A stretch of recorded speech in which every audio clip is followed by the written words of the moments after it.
Alright, what's up, guys? So, yeah, I saw this whole situation going down yesterday. Anytime when I see Bungie trending, I know it's going to be something crazy. And yeah, if you guys haven't been paying attention to like the more, I can't say recent because it was some time back when they announced that they were gonna be letting go of a lot of people and stuff. And it's, you think to yourself like, why? I mean, obviously you want your game to be the biggest game possible. So I think a lot of people were on the same boat as me, where it was like you're confused by it because Destiny, that's probably Bungie's most successful game outside of the Halo series and stuff. Well, when they were working on Halo, but and it makes you wonder like, why did Microsoft drop Bungie? Like, yeah, they might have like the reasons where if you look it up on the internet and they be all like, oh, they decide to part ways or whatever. But it's like, what's the real reason? Because if it has anything to do with the stuff that's going on right now, I can now see why Microsoft, they was like, no, you're not going to work on the Halo games. We'd rather take our chances with another company than to continue working with you guys because you're on some weird stuff right now.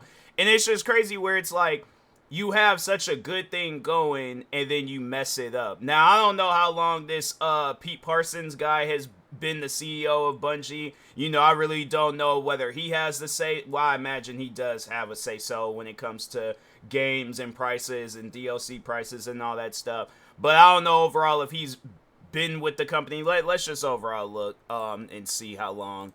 Because if he's been with them for some time, then yeah, then overall it makes sense. But he don't have like no Wikipedia page. You would thought he had like a Wikipedia page. Maybe if Bungie, they might have on their Wikipedia page. So founded in '91. Key people, chairman, CEO, CCO.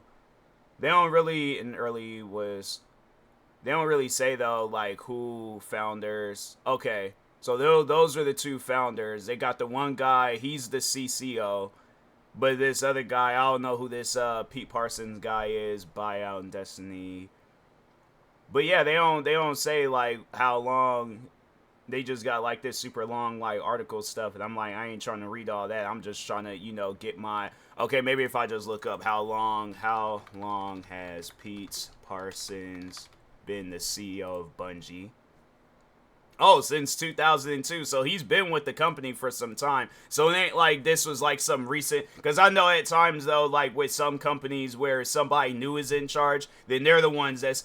Fam, and that's what I was originally going to say. You had probably the greatest series of all time on Xbox, Halo. You messed that up. You ended up getting dropped from that project. Then you come out with your own project, Destiny, and then it's like now you're being canceled for this project. And so yeah, apparently he went out and bought a bunch of different well, yeah, it says in the tweet, he went out and bought a bunch of classic cars after Sony had bought out Destiny. And it, hold on for 1 second. All right, I'm back. Just had to do something real quick. But anyways, you got your like the Bungie, and and then Destiny probably, yeah, being your biggest game, right? Well, I think that's the only game that they're working on. So, but yeah, Destiny, you have it where Sony buys out your guys' company, and yeah, in Destiny, and it's like you, I mean, what's I'm just because that's what confuses me is that with Destiny 1, and I remember so many people were arguing with me about Destiny 1 not being a better game than Destiny 2. And I'm like, look, Destiny 2 is all right, but Destiny 1 was a lot better, okay? It wasn't on those stuff like, oh, it's going to be free to play, but you're going to have to pay like $50, $60 for the DLCs. Oh, and that's just to get the regular DLC. You want to get the most expensive, like the Ultimate Edition DLC, whatever they call it, or yeah, wait, like the annual pass or something. Oh, then you'll have to pay like $100 for a DLC, bro. A DLC. When at any given point in time in gaming history, let me just overall see what is the most expensive. What is the most expensive DLC in gaming? Train Simulator has So they have over $4,000 worth of DLCs, but it ain't like the most like expensive DLC and stuff. But anyways, most expensive DLC content of all time. Evolve. Well, it's like it's all together and stuff, but it ain't like just, you know, separate, like just talking on one DLC. Casino $800 for the casino. I thought that was just an update. Maybe it's like with other in real world cash. Though the game would cost around 63 million, game translate to around, oh, to get like all the stuff. Okay, so it's like you don't have to like put money in Grand Theft Auto, but anyways.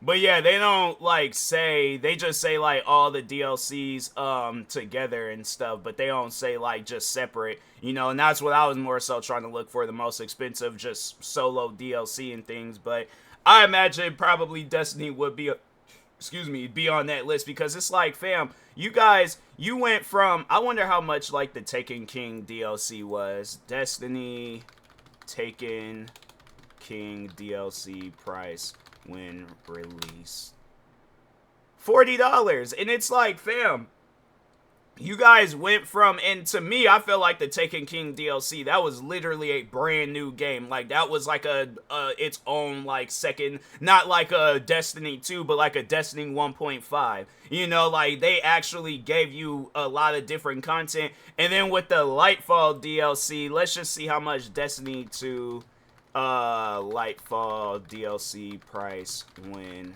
release. Expansion 40 a month. That's insane. I think it went down in price because of this this newer DLC. Oh, wait a second. The base edition is priced at $49.99 with the annual pass jumps to $99.99. And I heard that the Lightfall, cause I did play the Lightfall DLC. And yeah, comparing it to Taken King, it's like, no, there ain't no comparison. That's not, it ain't even a fair comparison if we're gonna compare it and stuff.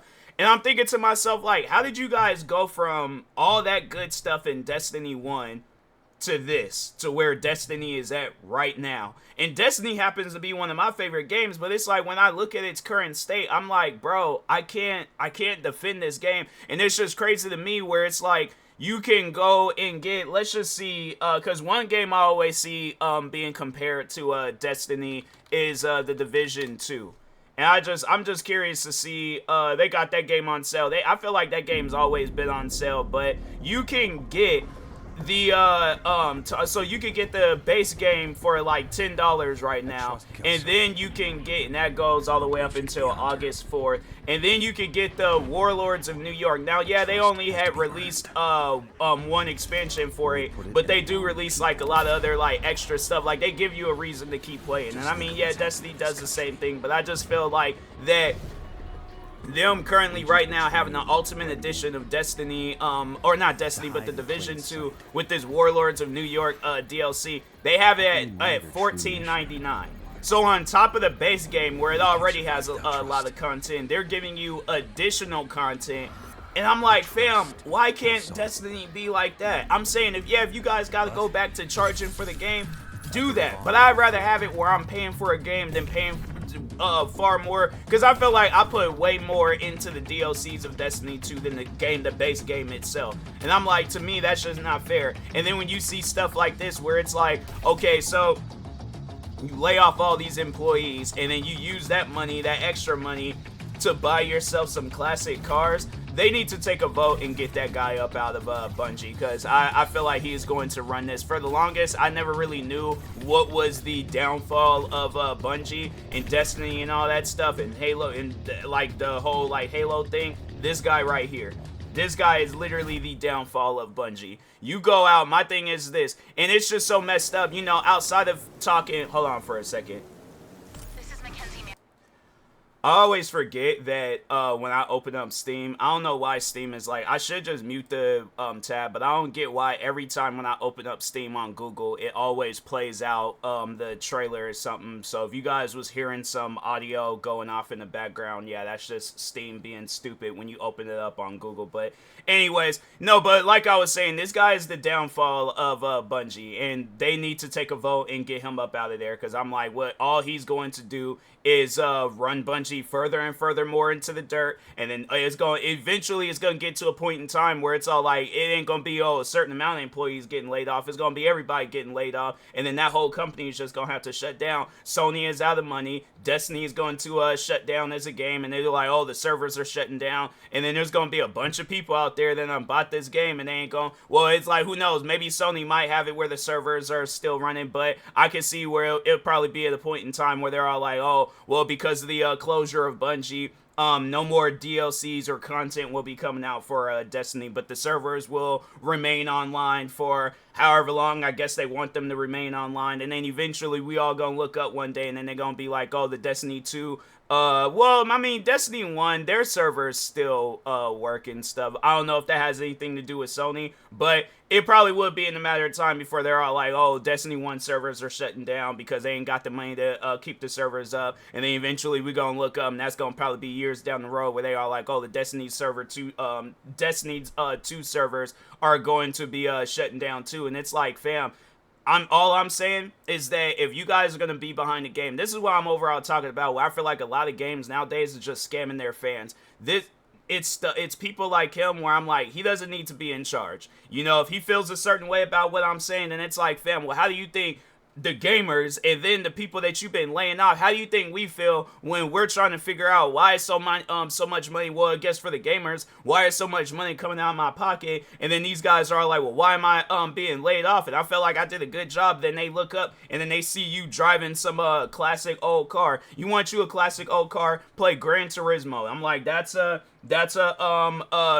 game where you could get all the cars you want and ain't nobody gotta get laid off. You want to go back to Microsoft, play Forza, get you some classic cars through them. But it's like, when you out here putting other people down so you could put yourself up, you don't need to be in charge of no company. Start your own company, do your own thing, but you don't need to be in charge of another company that actually wants to succeed. Unless they don't, then I'm like, yeah, keep doing what you're doing. But anyways, with that being said, I will talk to y'all later. Thank you guys for watching. Like, subscribe if you're new to the channel, and peace.